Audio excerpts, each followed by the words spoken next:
Hello and welcome to Shatter the Stereotypes, where our intention is to empower Black men to live extraordinary lives.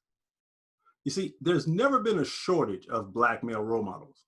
There's only been a lack of exposure of those role models. So the intention here is to showcase and highlight men of color who are doing amazing things in the world. And so I've got a guest on tonight who is doing just that. His name is Dr. Tommy Curry. And we're going to be talking about something that we seldom talk about in the Black community, which is childhood trauma and specifically sexual abuse amongst Black males. So I am really excited and honored to have Dr. Tommy join us today. So without further ado, let's welcome him to the show. Dr. Curry, how are you doing today? I'm doing well, sir. Thank you for having me. All righty. Well, great. We're going to talk a lot about your work, your books, and so forth. But before we do, let's jump in with some icebreaker questions just to let people know a little bit about you. So first of all, Sure. Tell us where you're from and tell us a little bit about growing up. What was that like? Wow. So I am from a small town in Louisiana, Lake Charles. Okay. From Lake Charles, Louisiana. I was born in 1979, right on the back end of segregation. But I grew up where the community of Black people actually interacted with other Black people more. So it was one of those times where you were segregated, but you didn't really know it. Southern first generation, and a big fan of being Southern and everything Southern. So you got brothers and sisters, or? Yeah, I have a little brother. Okay. I guess it's not appropriate to call him little anymore, but yeah, he's a jazz musician. He got all the gifts and talents Nice. of the family.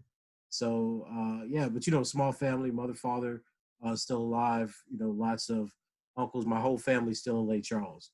So everybody pretty much stayed there. Well, my mom's actually from Lafayette. So really, yeah. Okay. So we got some connection. Well. We got some connection there. Lots of folks in Lafayette and a little city called Elton. I know Elton. I spent a lot of time in Elton growing up as a kid. So okay. I know where you're talking about.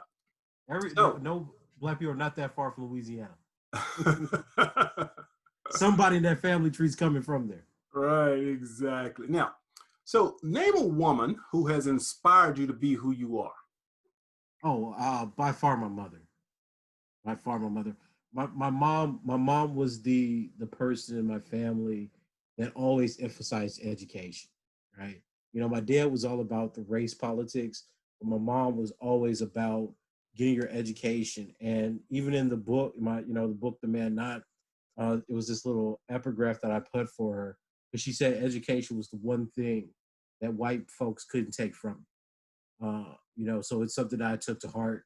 It's something that I lived my whole life really on the basis of, to go as far as I possibly could in school and to do well and to take it seriously.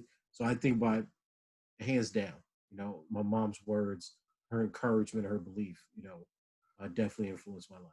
So go ahead and give us a name. Let's put her in this space. So what's her name? Oh, her name's Shirley Mae Curry. Shirley Mae. All right. Shirley Mae. Good old Southern name. Good Southern name, but strong Black woman. Taught me the importance of learning, and the important part that my mom always emphasized was to learn for the betterment of your people. Right? Use your education for the betterment of helping our people. And it was unbelievable just how much of an imprint. She told me that since I was a young boy. I mean, a child, 4 or 5 years old.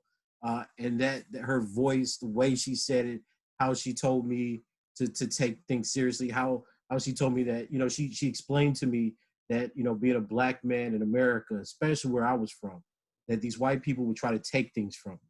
She's like, they will tell you that you're not smart. She's like, they will tell you that you're failing. She said, but you don't believe that. You don't believe what they say about you. You know who you are. We know who you are. You get educated. You come out, and she's like, when you come out, you will be evidence. You will be proof that our people can do all the things that white people said that you can. Wow.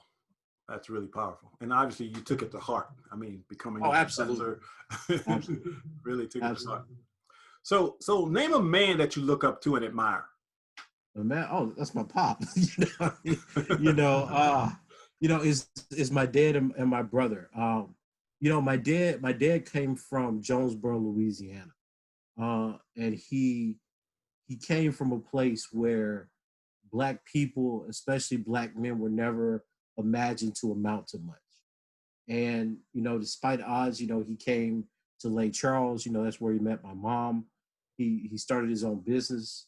He he never let he never let what people say about him affect what he thought his job in the world was. You know, and I think that takes a different kind of strength, Yeah. different kind of resolve.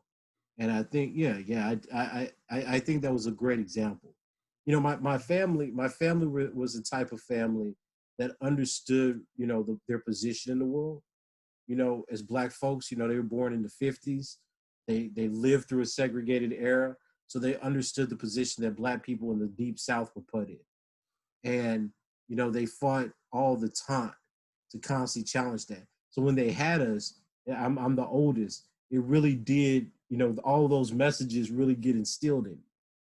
So I think together the notion of getting your education and the notion of putting your race and your people first. I mean, I think that's what really formed my personality.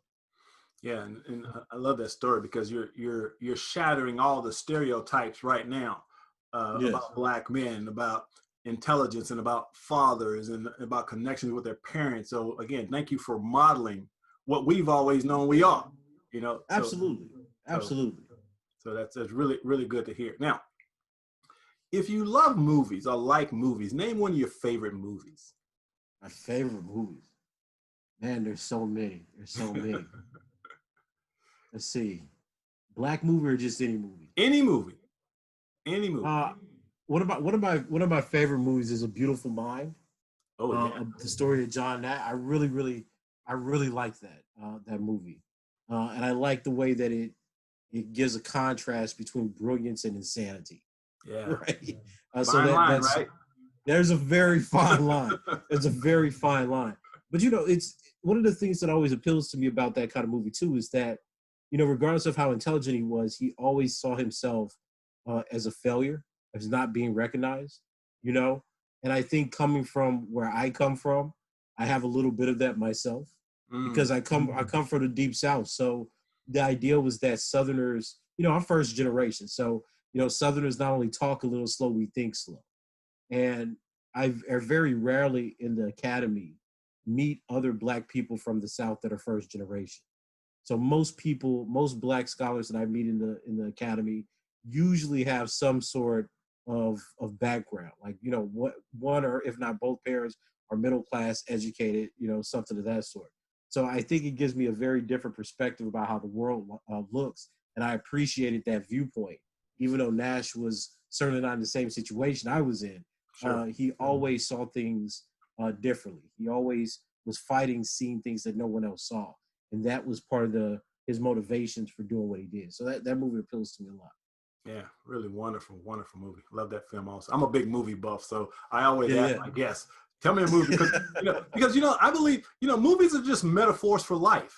No, And absolutely, if absolutely. we'll look at them with an open mind and an open heart, movies can literally change our lives. I really Absolutely. believe that. So No, they um, give us a way to tell our story. I think you're right yeah, about that. absolutely. So if I gave you a magic wand, and with this Oh, magic wand you could create anything your heart desires, what would Dr. Tommy Curry be doing 10 years from now? oh wow, wow.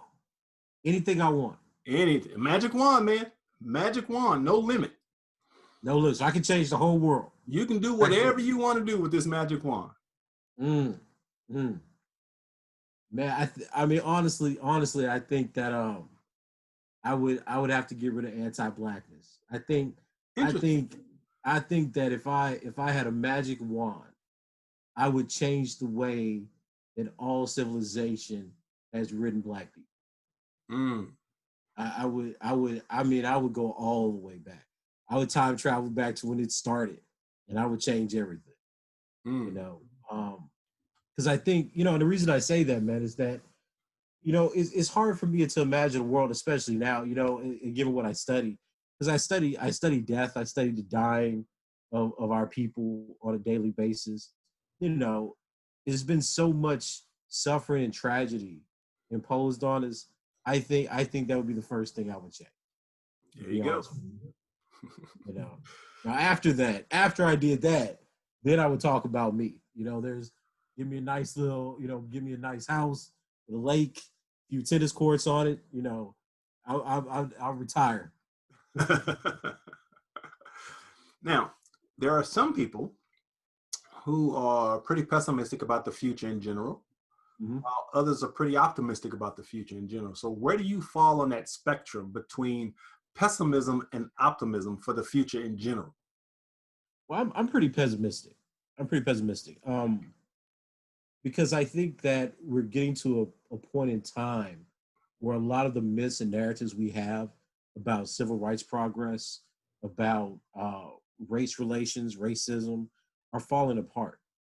I think the world that we live in now is a harsh example of how civilizations rise and fall throughout time, and we just happen to be witnessing a period of time where our values, our notions of economics and government and order are starting to be seriously shaken, right? So I'm pessimistic about that because if this moment of our lives follows the same rules of the last few centuries, then it means that worse times are coming, right? Um, but that doesn't.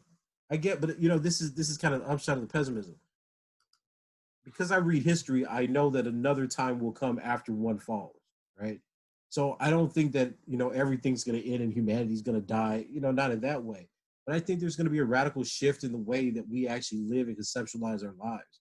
And I think there's going to be a shift in the way that the world has to reckon with Black people, especially Black men, because so much of the violence and the dehumanization and negation that we see in our own time is about the neglect of Black men and boys. So I'm pessimistic because I think politically we're going to see more, Mr. Floyd, Floyd's. But at the same time, I think there's something that's going to wake up in Black people that understands that this world that we live in is just not sustainable, and that's going to breed conflict. So I think things will get worse. Okay. So now I'd like you to introduce Dr. Curry, the professional. So tell the audience a little bit about your background and what you do. Wow. So I'm currently a professor of philosophy at the University of Edinburgh in Scotland. I have a personal chair in Africana philosophy and Black male studies. My research primarily focuses on the intellectual history of Black people from the 19th century to now.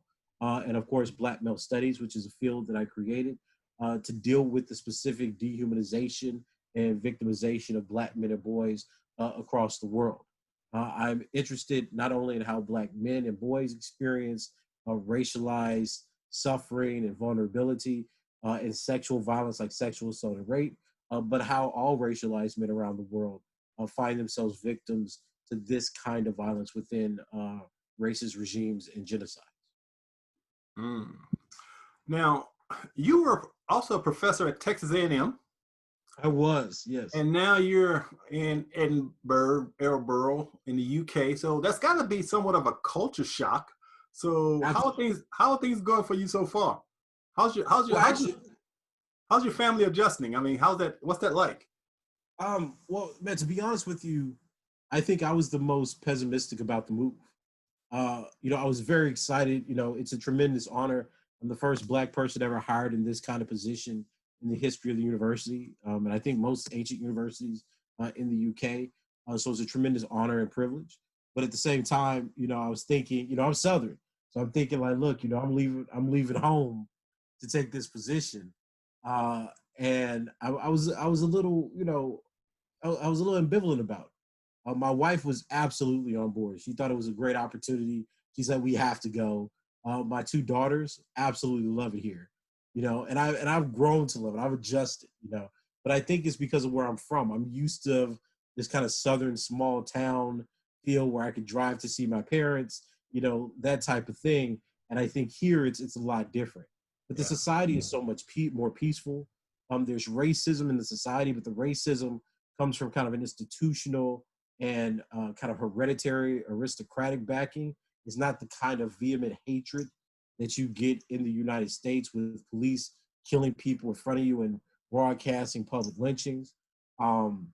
There's a kind of tolerance here in the society, at least on the social level, that you don't have in the United States.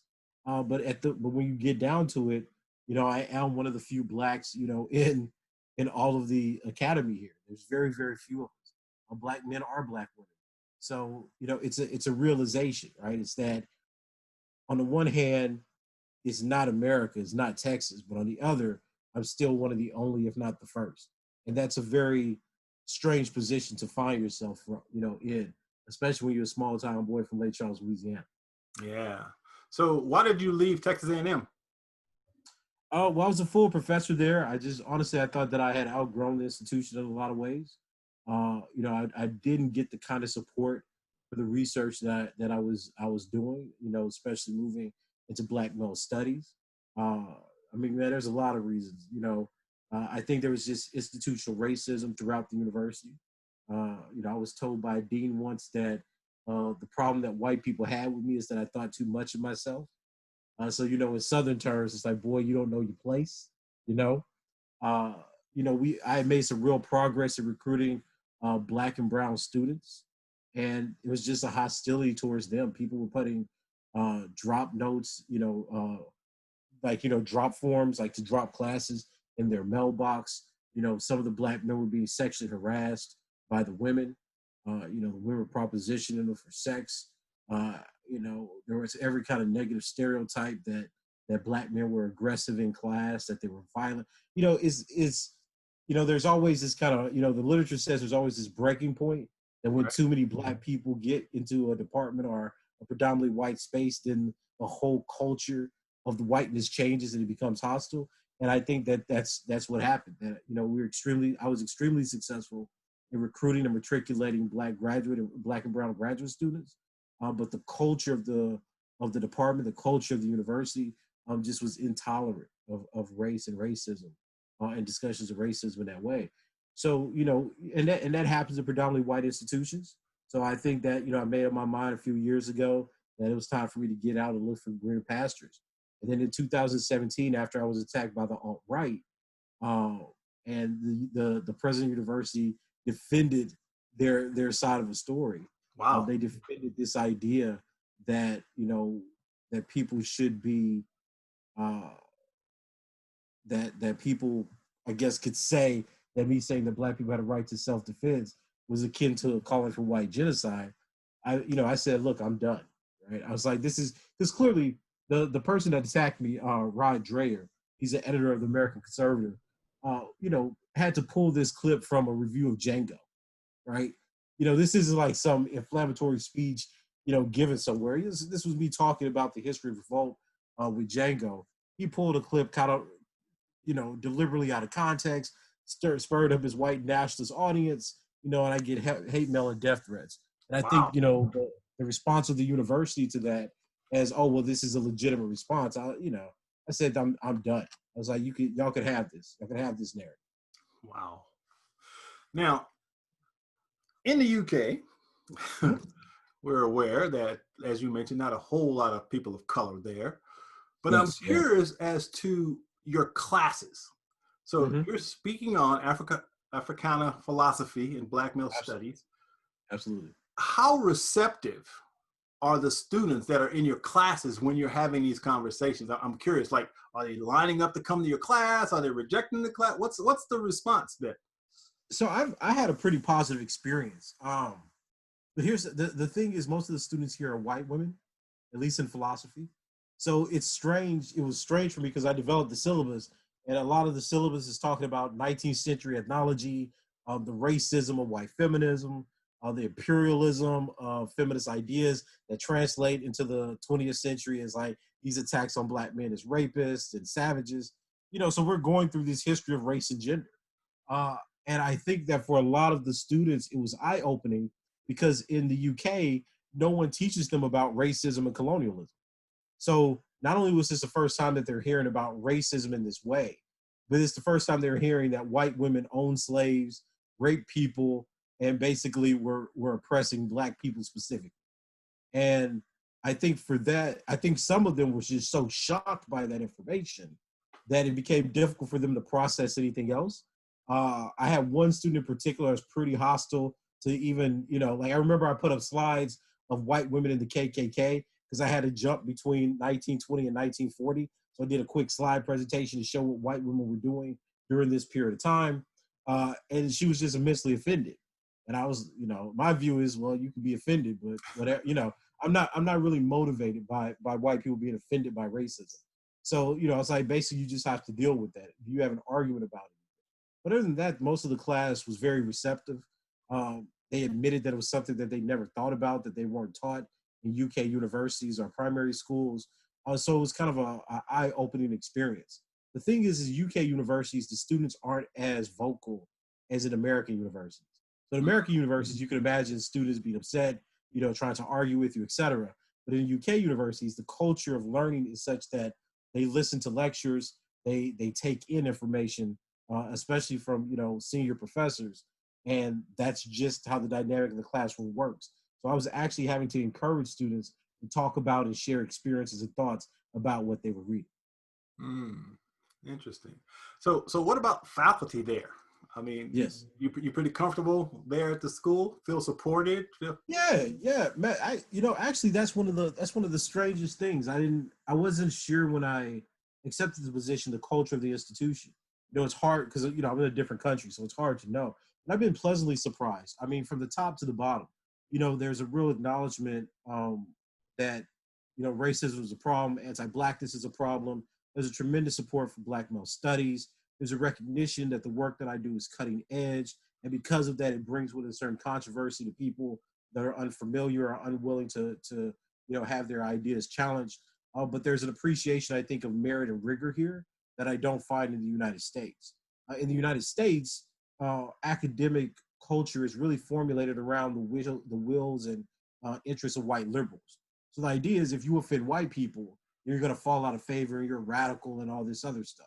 Here, the idea is much more that, look, you're a professor. We expect certain things from a professor. But there's also a level of authority that you have to take on, when you are a professor. So we expect you to know what you're talking about. But controversy, disagreeing with white liberals doesn't have the same implication here as it does in the United States.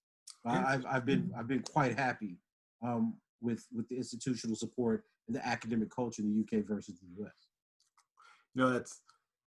It's sad and inspiring to me actually to hear you say that.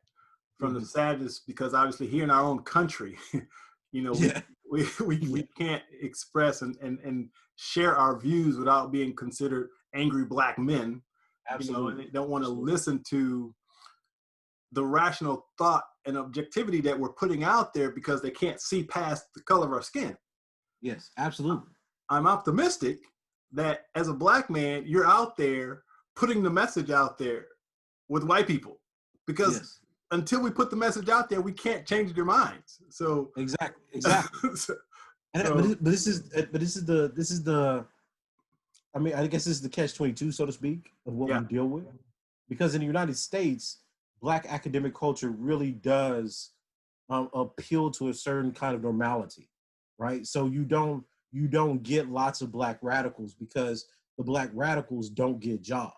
So you have to be very, very even and in many ways apologetic to the ways that white liberals understand the race problem, which is why even when you look at some of the arguments and some of the editorials coming out of the academy right now by senior academics saying, well, we're tired of teaching you, we're tired of having to take the burden of diversity, because that's the expectation that you put on Black and other minority academics when they take jobs at predominantly white institutions.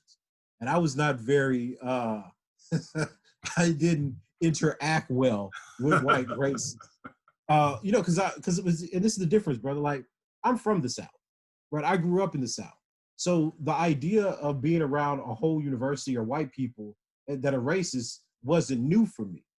But for a lot of my colleagues, it was, because they come from up north. So they're like stressed out about it. They're depressed about it. And I was like, and I understood for the very first time, it's like, man, coming from the South, you really do develop different coping mechanisms. You know, so I don't have, but the difference is I don't have this, I'm going to appeal to white people personality, right? Because they're trying to interact with them, trying to get along with them. And I was like, look, I start from the very first position that white people are racist and don't like black people. As I always said, I was like, white people are one emotion away from calling a black person a nigger, right? Because in growing up, that's what I saw over and over again. That the first thing that comes to a white person's mind when they disagree with a black person is that they want to call them that word. So my interaction with white people who say they want to get racism or that they're interested is automatically distrust, because you live in the South. You're around black people all day in the South. You're around Latinos all day, but you don't invite them to your house. You don't have them in your social circle. You don't read any of the work they produce, right? They're never in your little wine clubs or card games in the department. So then, right? So I already know, right? Your behavior tells me the views that you have of non-whites. So I don't need to pretend that we're somehow trying to become friends. And I think that that's a very Southern way of understanding white people that a lot of the Northerners, really don't have, right? That doesn't fit well within the liberal integrationist culture of most American universities. Got it. Now, my latest book is titled The Cure for Onlyness, A Black Man's Guide to Joy, Passion, and Purpose. And the book addresses the feeling of what I'll call onlyness that we as Black men sometimes experience when we're the only people of color in an environment. So I'm curious, because I'm sure you've had that experience. How do you deal with it? What type of support network do you have now that you're there to help you, shall I say, I don't want to say maintain your Blackness, but what kind of system do you have in place as a Black man? Because you're teaching about racism and all this on a regular basis. And as you mentioned, we know that racism is all around us. So from a personal perspective, how do you deal with emotionally? How do you deal with that onlyness of being the only Black person, and especially a Black person like yourself who takes such a powerful, positive stand for Black men? How do you deal with that? I mean, that's an interesting question. I think now it's just in me, because, my wife and my daughters are here. So my wife constantly affirms Blackness, everything she does, I mean, this woman, if it's not helping Black people or the Black family, you can't, she's not going to entertain a conversation with you. So my wife really does mirror, I think, a lot of my racial consciousness. And then I have my two little girls. So every time I see, these two beautiful little Black girls that we created, I know that there's kind of a purpose, right? A need to constantly affirm, Black culture. So that really, my family really, really keeps me grounded. To be honest with you, I think the bigger challenge was when I was in Texas, because I was the only Black person there for, 6-7 years, and in that department or in that institution of being the only Black person was constantly an issue. It was constant harassment for it.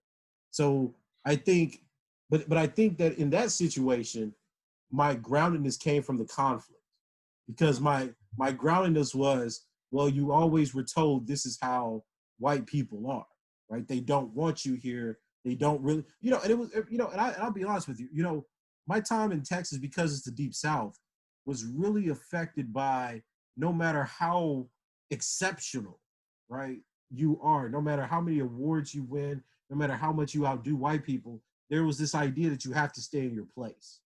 So being the only one there, I knew that I was constantly in opposition to the culture and the institution, right? I knew that the racism was specifically trying to talk, and look, you're talking about a person with a clean academic record, right? I mean, squeaky clean. But as a Black man, you have to be squeaky clean, because if you do one thing wrong, right, that blows up like you're a criminal. So, so there was the conflict. Here, it's more of a settledness, right? And it took me a while, because when we got here, and this just kind of tells you how you're socializing, you behave in certain ways that you don't recognize. Here, this is like a walking city. So people would just walk around, etc. And I told my wife, it's like, look, I'm not comfortable walking around in a society full of white people, right? Just randomly. I was like, that's what gets black men killed. I was like, and it took me a minute to kind of settle down, like 2 or 3 weeks to settle down, where I started getting more comfortable being able to just, walk different places, and I never knew that before. But in Texas, because of the hostility, I would walk back and forth to the park, but I wouldn't just walk around, because I'd get stopped by the cops. Some racist white person with a Trump or a Confederate flag will stop me and mess with, you don't understand why you internalize certain kinds of behavior. Yeah. Right. But yeah, I think here it's really about cultural flourishing, right? Creating community. And I still have close connections with a lot of my colleagues in the United States, especially about what's going on now. So I think Blackness now comes from a shared sensibility of view that we have about what the world needs to look like, how our people need to survive and thrive, rather than just reacting to hostile white people. Yeah. Now, as a philosophy professor, Yes. what role does spirituality play in your life, or does it? Man, that's a great question. That's a great question. You're hitting me with like actual questions. Spirituality for me, I've had a rough time with it because my dad's a preacher. Most of the men in my family are preachers. My mom's Catholic, so I was raised in the Catholic Church when I was young, and then this kind of Protestantism, and Islam and these different religions kind of came into play at different points in my father's life, and it affected me and my views. But it's somewhat strange because I think that reading, the Quran, the Torah, the Bible, really opened me up to spirituality and ideas that weren't strictly based in Christianity. So I think I'm deeply spiritual, but I am agnostic, so to speak, about the notion of a God that loves, cares about us, and wishes us well without any harm. I think the evil in the world testifies to something at least indifferent, if not, um, you know, somewhat deliberate about how evil, violence, and suffering work. I was trying to figure out the right way to say that. Uh, but I think I'm deeply spiritual in the sense that I believe in a concept of our people. I believe in our ancestors. I believe that the suffering that we've endured for centuries has some purpose, even if it's not freedom, to at least create different kinds of views, different kinds of people in time in our lifetimes that have some notion of helping our group. And I think that that's how time moves. I think that Black people have a potential for civilization, thought, and creation. And I mean, that's what drives me. That's what grounds me.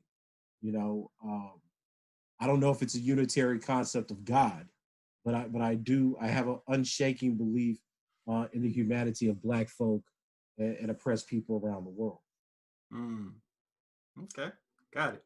So you are the author of The Man Not, and that's man hyphen N-O-T. I went up, Yes. for some reason, it stuck in my head, a knot. I keep thinking of a knot.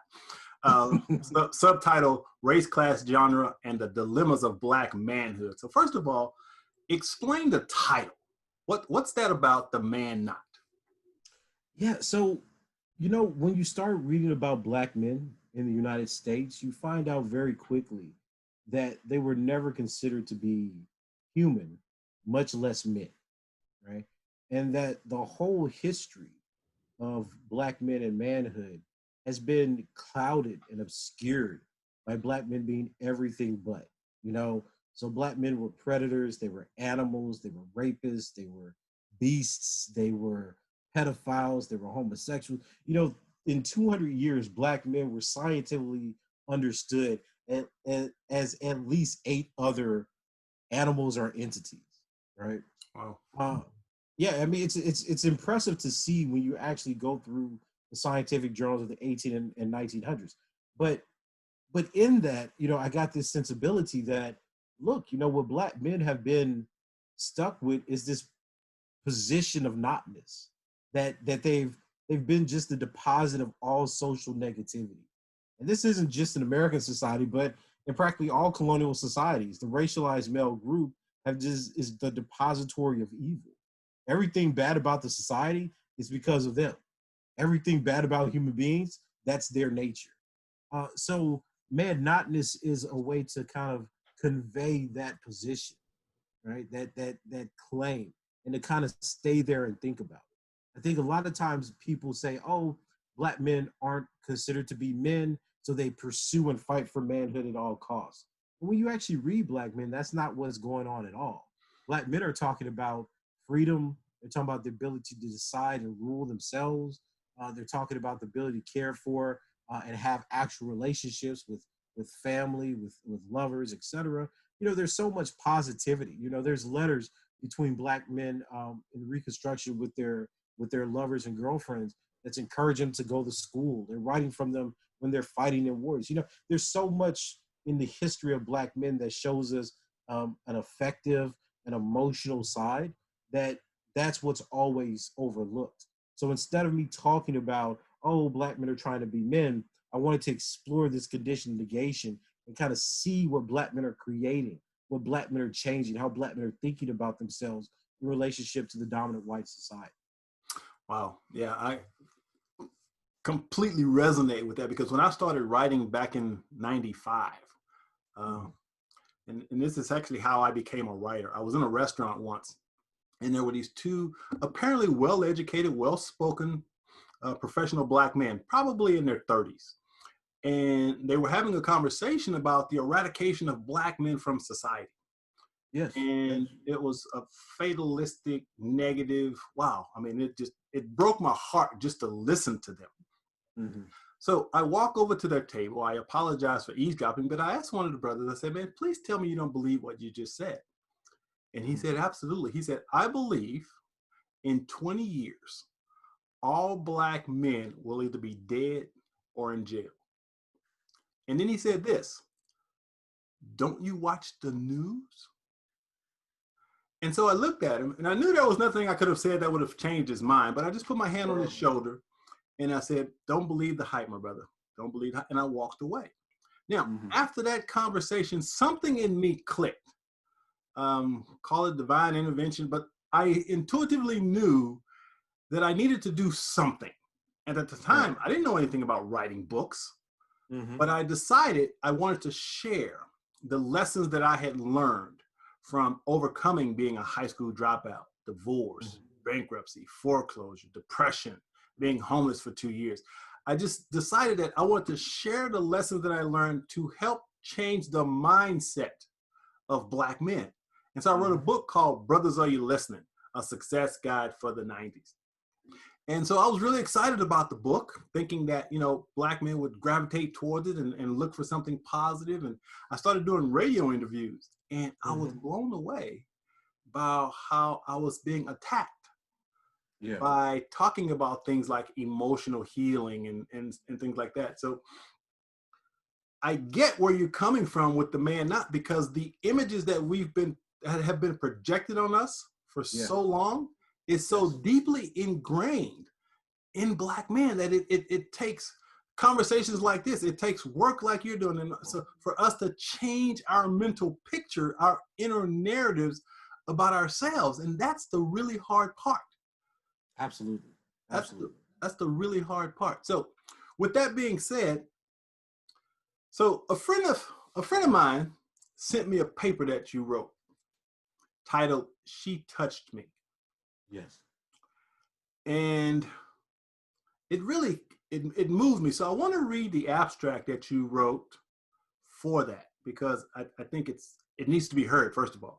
And you said this: too often, the idea of young black boys as sexually aggressive or criminally assaultive displaces the idea that they can be victims at all. As such, black boys are not theorized or researched as victims of sexual violations in current gender literatures. Instead, they are almost exclusively represented as perpetuators of sexual violence, not victims of it.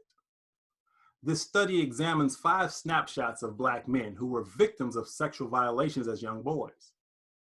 Our findings indicate that black males are uniquely at risk for sexual impropriety and statutory rape, primarily via older women and teenage girl female perpetrators, although risk also includes same-sex violations. This study, the first of its kind, argues that Black boys must be understood as a population at risk to be victims of sexual violations and require an earlier sex education emphasizing their sexual vulnerability. Yes. Now, as a survivor of rape and sexual abuse myself as a child, again, your paper was deeply personal to me. So I'm curious though, does your work around this issue stem from personal experience? Actually, no. I didn't have an early sexual debut that mirrors many of the men that we interviewed. But the origin for this comes from, you know, it comes from me being challenged by Black men who were survivors of rape and child sexual abuse. In my book, I wrote a chapter on the sexual violation of Black men during slavery. Uh, and I was presenting this chapter around, and for me, it was intellectual history. Uh, and I started meeting Black men who were survivors of rape and child sexual abuse. And it was strange because a brother, it happened 2 or 3 times that a brother came up to me and was like, "Oh, that happened to me," and I didn't have any answer for him, and that deeply disturbed me because I started thinking that if I'm talking about the rape of Black men during slavery, and Black men are connecting to this, then there's something else here. And I started researching it, and there was basically nothing. There were no articles, no interviews from survivors. The same things that you would expect from women survivors. You go out and say, "Look, I want to understand what happens to women." There's all sorts of narrative research articles about here's what women who have been victimized say. And I try to find the same thing for men, and it did not exist. So over time, while I was researching the book, I started getting stories. Like Black men would just talk to me and tell me these things, and over time, I mean, I remember being in my room in College Station, Texas, on the brink of tears because I had just heard a story. They come out of nowhere, right? They come out of nowhere. So somebody could, be interviewing me for my work on a radio show, and then they'll say, I was raped when I was 17 years old by an older woman who did X, Y, and Z, drug, I mean, just all these stories that people tell me, but I didn't have anything to do with them, right? So I was telling my colleague, Dr. Ebony Utley, about this, and she's like, we should do a study. She's like, you need to write this stuff down, right? You need to get this stuff out. Because it was like I was talking to brick walls in the field of philosophy. Philosophy is so overwhelmingly liberal and so overwhelmingly feminist that there is a hostility to talking about Black men as victims of sexual assault or sexual violence. So I'm at conferences presenting data sets showing that Black men are victims of this kind of violence, that Black men, have earlier sexual debut, and no one would listen, no one would care. So there I was like, so Ebony said, "Look, we need to write this article." And I said, you're right, we should do that. So we decided a method. She conducted the interviews. I did a lot of the discussion, the translation of the previous literature, and we wrote this article primarily because we wanted something that Black men who were victims of sexual abuse and child sexual abuse could see as reflecting their experience, so that when they saw things happen to them or they had certain feelings of anger, depression, etc., they didn't have to think something was wrong with them as an individual, but they could link it to these other things, these other events in their life that they didn't cause, that they were victimized by. And the article has helped a lot of people. We've gotten tremendously positive responses from survivors who have shared their stories and said that this has really helped them and let them know that they're not broken. So that's what really generated the article. It's this, again, like I said, it's this unending compassion for our own people, and I think that Black men who experience sexual debut earlier than any other group, that disproportionately experience statutory rape more than any other group, that they don't get taken seriously as victims because the world only want to see them as perpetrators, and we try to alleviate some of that burden. Yeah, and that's actually one of the reasons why I write, because when I was going through my own healing process, there were so few Black people talking about sexual trauma, emotional Yeah. disconnection, and so forth. And so the intention, once again, was to share my story with other Black men, because I knew I couldn't have been the only brother out there that had those types of experiences. Yeah. But once again, the resistance, I think, when you start talking about sexual abuse, I think there's a couple of reasons why collectively as a community, Black community, we don't really talk openly about this stuff. First of all, and this was my experience, our go-to is always, well, tell it to Jesus and he'll fix it. Yeah. The second thing is we don't want to talk about it because that's what white people do. Mm-hmm. And so when you start talking about healing from emotional trauma as Black men, there's a whole lot of dynamics that go into play that we need to really speak openly about. First of all, we need to have the conversation, which is why I'm so glad that you're doing your work, because it opens the door for Black men to get real and to say, okay, Yeah. That did happen, because it happens a lot more frequently than most people will recognize. Oh yes, yeah. It's true. It's an epidemic in a very real sense of the word. The first sexual experiences of lots of Black boys in the United States is statutory rape. Uh, the idea that Black men are boogeymen and can't be sexually victimized means that a lot of Black men, and this is what we found even in our interviews, a lot of Black men did not recognize their early sexual experience by an older Black woman, or we had two cases where they were sexually abused by older Black men. But out of the 7 or 8 cases that we sampled and then went down to 5, overwhelmingly there was this view that I wasn't raped. And the only thing that got them to recognize it, right? The only thing that got the people we interviewed to recognize it was we had to replace their experience with a girl or a young woman's, right? So we had to say that, would a young girl or a young woman who had this experience, would you consider that rape? They said yes.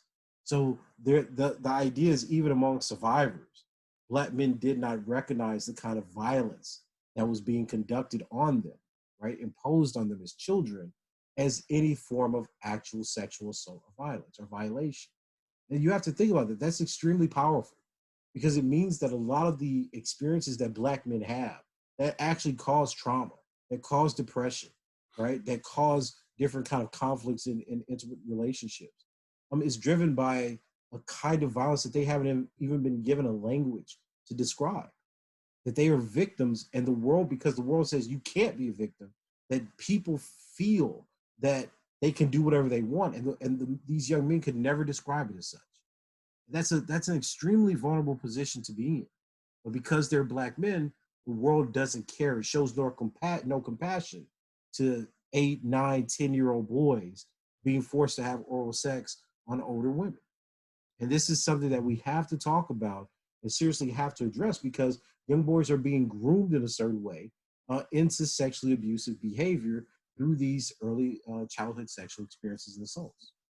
Yeah, and again, speaking from experience, the trauma leads to a deep internalized sense of shame. Yes. That we may not recognize. Mm-hmm. It becomes sort of an unconscious thing that we act out in different ways when we experience this. For some of us, we become over-sexualized, unsure of our sexuality. For some of us, we become very promiscuous. But again, it's something that we as Black men don't really talk about. And it's imperative that we do. We have to. Yeah, because that the emotional scars, if we don't deal with them and heal them, it will impact every aspect of our lives. Absolutely. We'll struggle with intimate relationships. We don't understand intimacy and connection. And we can't figure out why relationships don't work. Yes. Because there's that trauma that's there. So it's so critical that we have this conversation. Now, I wanted to, you're familiar with the rapper Boozy? Yes.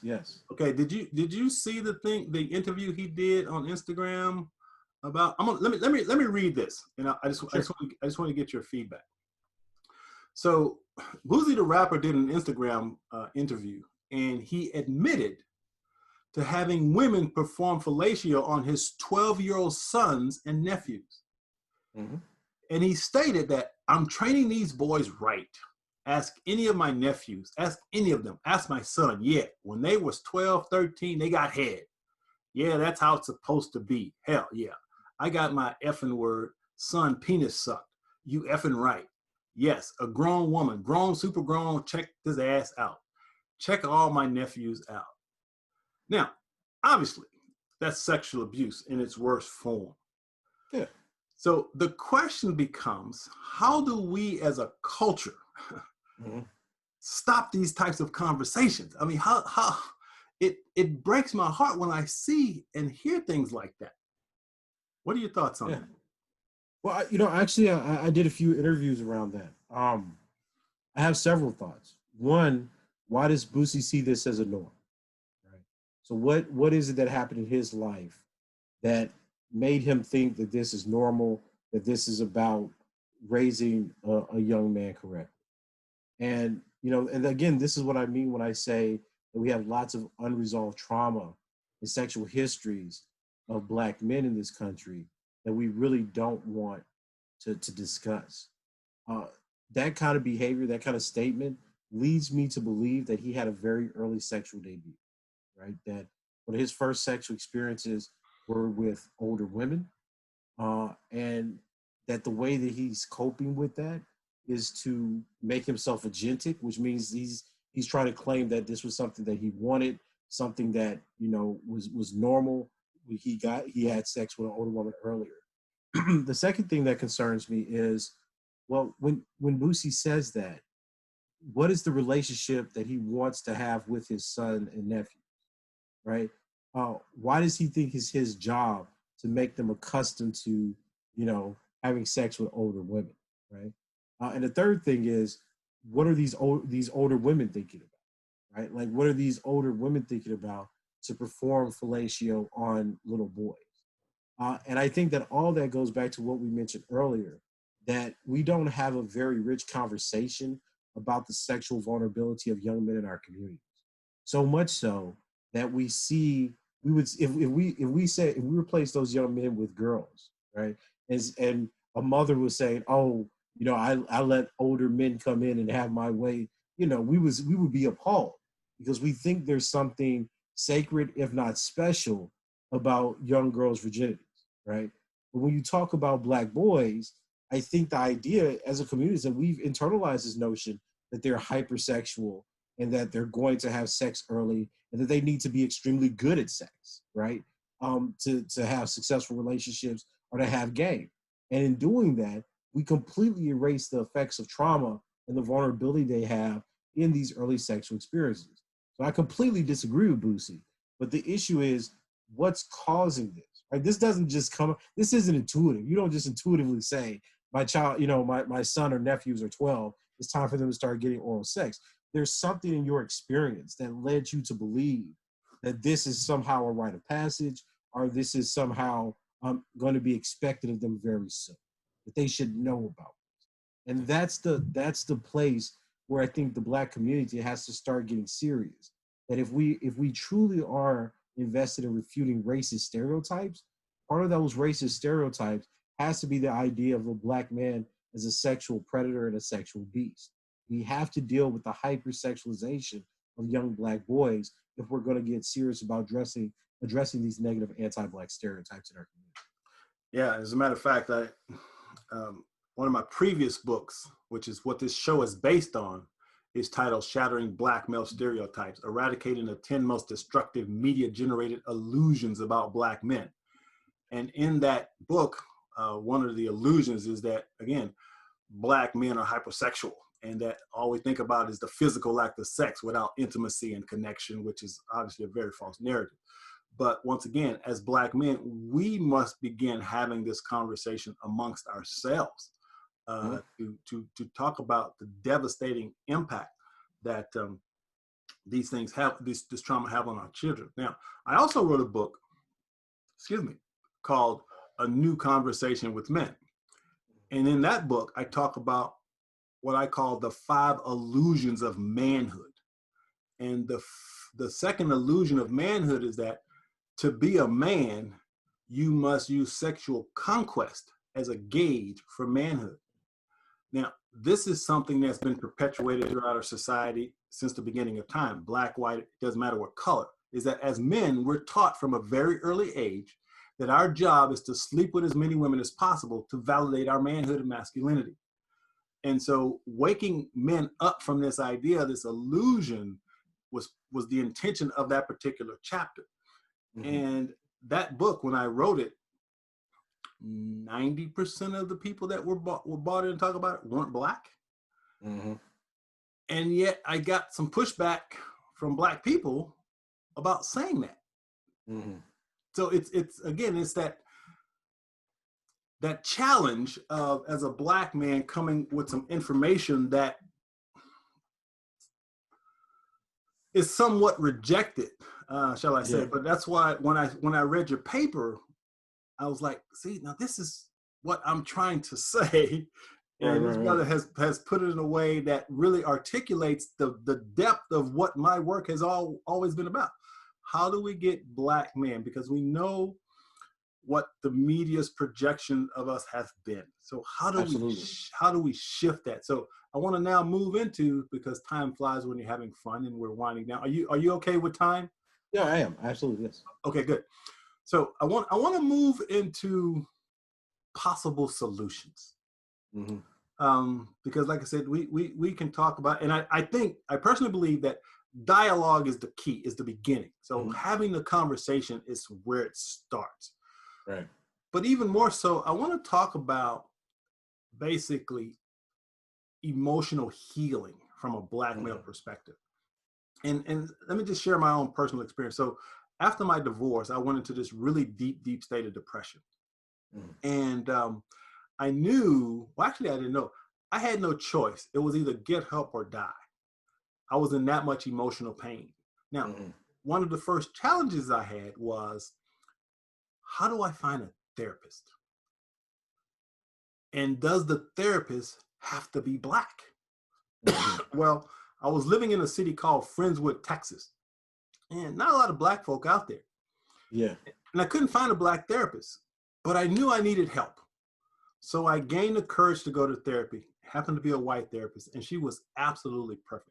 I mean, I couldn't have asked for a better situation. She fully understood where I was coming from. At the beginning, I flat out told her, I'm not sure if a white lady can help me, but I'm willing to try. Right. So from your professional opinion, talk to the audience about the importance of our willingness to mm-hmm. first and foremost simply say, I need help. What are your thoughts on that? And what are your thoughts about going to therapy? No, I think therapy is certainly an option. I mean, the question is always the right therapist, because sometimes therapists believe in some of these mythologies concerning Black men, and that's been one of the challenges that we've had in working with clinicians, is trying to create protocols, or at least have them take classes. Like I lectured various classes with social workers and psychologists to make them alert and aware of these kinds of stereotypes that we have of Black men. I think so I think therapy is important. Mental health for Black people is important. I'm a huge proponent and advocate. But I think the other part about it too is to recognize the resilience and the positive behaviors of Black men and boys. For example, one of the follow-up studies that we did to She Touched Me talks about how Black boys make the conscious decision to have their first sexual intercourse with their friends. And we call it, she's just the title of the article, She's Just a Friend. And the reason that article is so important is because I think a lot of the dominant frameworks that people are being taught in universities, and this means the clinicians and the therapists, is that men objectify women, Black men objectify women, and they only want sex, right? And what our study shows is that, well, that nonsense that you hear from bell hooks isn't really based on any facts. It's not empirical research. So when you start actually talking to Black men Black men have systems of values. They have beliefs about how sex is special, who it should be with, the intimacy shared with sex, their own insecurities that lead them to have sex with close friends. Now, the reason that this small study is important is because it shows that Black men are actually reflective beings, that they're trying to engage in sexual activity, not just for the purpose of sex itself, but also to confirm and reaffirm some of their own beliefs about themselves. And that's so important. And the reason I'm starting with that is that it's so important that we have positive notions of sexual activity to help counteract some of the traumatic effects that we know that Black men experience through their lives surrounding sex and images of hypersexualization and the myth of the Black rapist. It's so vitally important that we socialize people into understanding that Black men are loving and caring and emotional beings. And I say it in that way because I think for many people, it would be a surprise if I told them, well, the evidence actually shows that Black men choose to have sex with people who are very caring, intimate, and loving of them, right? They'll be like, well, no, Black men just want to have sex. I think that's the stereotype. So for Black men to heal, right? This is what I'm saying. For Black men to genuinely heal, Black men have to be able to have a different view of themselves, one that gives them humanity and expects from them emotional development and intimacy, right? And these kinds of studies show Black men that, hey, the whole society's told me that I'm just a beast who wants to sleep with women, and then they read these articles, they're like, but I'm not naturally like that. Like, I'm caring, I'm human, I'm a good father, right? I'm a good lover, right? All these different social roles have to be reaffirmed in a world that constantly tries to dehumanize Black men by saying that they're not men, they're not fathers, they're not people, right? And I think the third thing is we have to actually start challenging some of the mythologies that are coming out of ours, right? We throughout the media, right? Given the story you told about the two brothers in the restaurant, throughout the media, we have negative images of Black men, right? Black men as predators, as rapists, as thieves, as deviants, you name it. There's a news story about it. I think Black men need to start having community and social media conversations, groupings that affirm the positivity of Black manhood. Because see, again, when you start looking at the data, Black men are the most gender progressive group in the United States. They're the best fathers in the United States. They have the most developed sense of intimacy and relationships during sexual debut of any other group in the United States. They're extremely communal, right? Black men and Black boys usually define their worth to community, not as individuals, but as members of a community, right? See, all these are the kinds of notions that white people have been spending centuries to get through philosophy, right? And Black men naturally do it, but these aspects of their personality are never highlighted, right? They're never discussed. So part of that process of healing the trauma is to understand that Black men come from a social group that's extremely progressive and extremely egalitarian, because it reifies, it confirms that there's some worth in Black manhood and Black boyhood that the world's not getting, right? So if we're going to truly heal, we truly heal, we need mental health. We have to have an openness to dealing and talking about our trauma. We have to have a different concept of who we are, and then we have to kind of counteract the dehumanization that we see being proliferated throughout social media and the media at large. Mm. Wow. Yeah, and that's why I do what I do.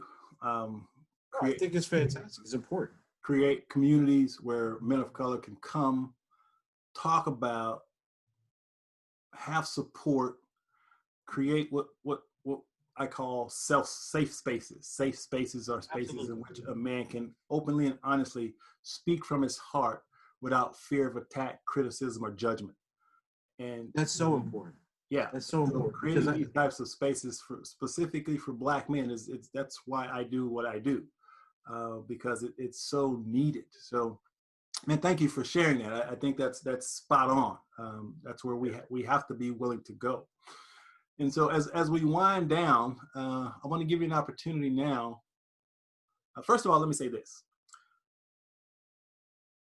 I'm an optimist, and that's the lens through which I see the world. And when I see men like yourself it really fuels my optimism, because I've always known and believed that obviously I'm not the only Black man that thinks the way that I do. Well, of but course not, of course. But it's so wonderful to connect with and have these types of conversations with other Black men. So first of all, I just want to acknowledge you for the work that you're doing. But just brother to brother, man, I just appreciate you.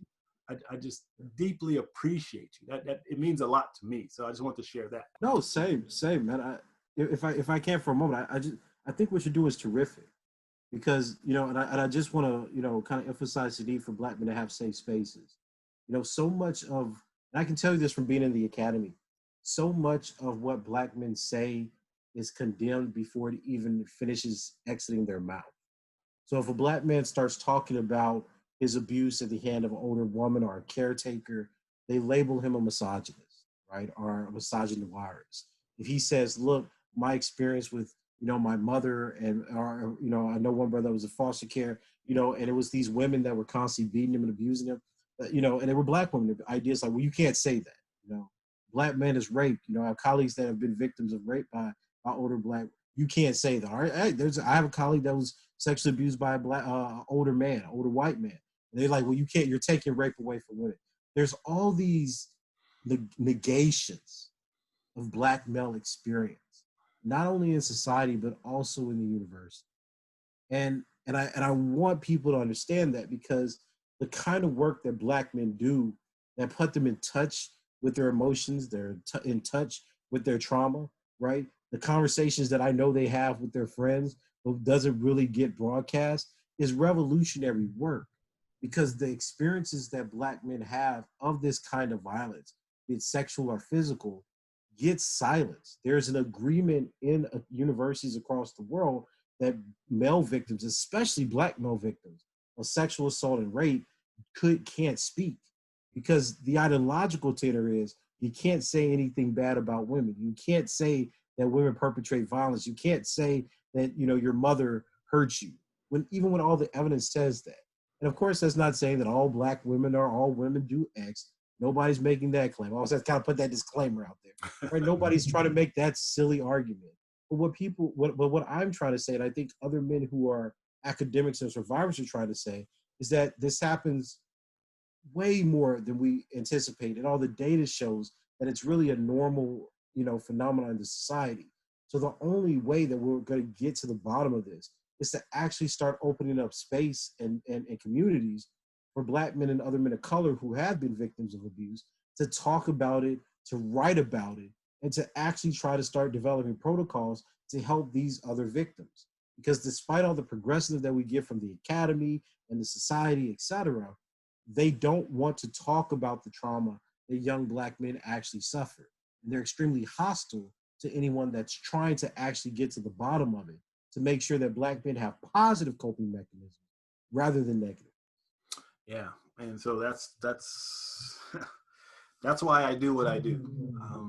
I seek out men like yourself to have these types of conversations, and I know that without question, I'm making a positive impact on the world simply by the men that email me or come to some of my conferences and they have this conversation about, I'm so glad somebody finally spoke up, Absolutely. And that's the response I get. I'm so glad someone finally said it. Yeah, and because the thing is, so many times we think that we're all alone.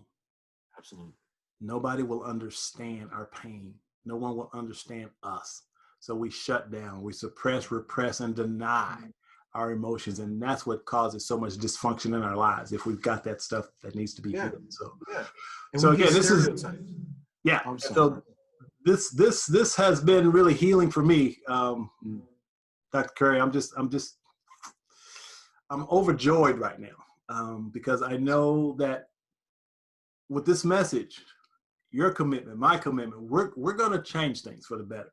I hope so. Yeah. I'm an absolute commitment to making that happen. So with that being said, I want to give you an opportunity for your closing thoughts for the audience. Just whatever's on your heart, whatever is on your mind right now, feel free to close out. I think the takeaway from Black male studies and the work that I'm doing is that Black men are deeply beautiful people, that they have such rich capacities for love, affection, sadness, etc.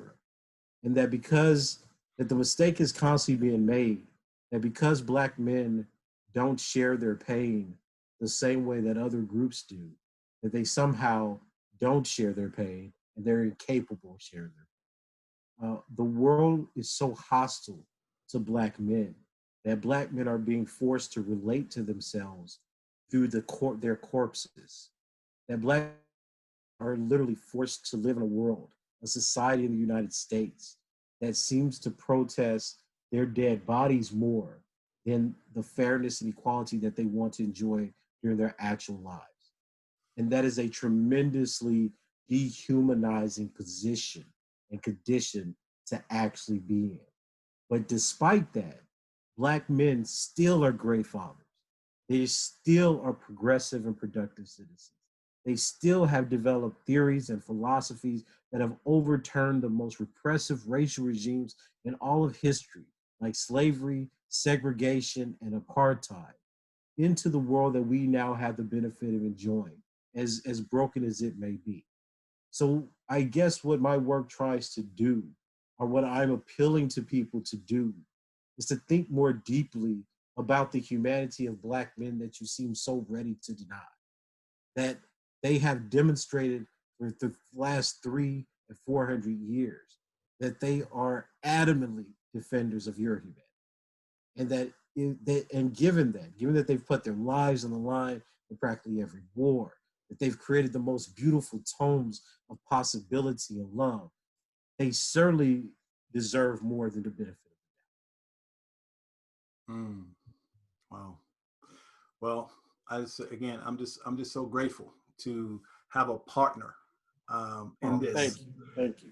because we're definitely kindred spirits, and we're fighting the same fight in a lot of No, ways. we're absolutely fighting the same fight. So Absolutely. I just want to say, man, I thank you for taking the time to share an hour with us, sharing your insights. Now, how can people reach you if they want to learn more about your books and your work and what you do? So I'm on Twitter. They could just find me at Dr. TJC, or Okay. if you just Google Dr. Or just Tommy J. Curry, you don't even have to put doctor. If you just Google Tommy J. Curry, my contact information at the University of Edinburgh will certainly pop up. So feel free to email me or reach out to me on social media. Fantastic. Well, again, man, I just wanted to thank you for the man No, that you thank you. are Thank and you. what you're doing. So thank you again. I'm So trying, this has been brother. another episode of Shatter the Stereotypes. And as mentioned, Dr. Curry is shattering all sorts of stereotypes, man. And I'm just blown away by this brother and what he's doing. So again, it's the reason I do this show. I find men like Dr. Curry to showcase and to share with you. Now, the question becomes, what are you going to do with the information that you've heard? You got to apply it to your life somehow. Understand that despite everything that's going on out there, the key is right here in your own mind and heart. So shatter the stereotypes, be who you are. And last but not least, be optimistic, because I believe the best is yet to come. Take care. We'll see you next episode.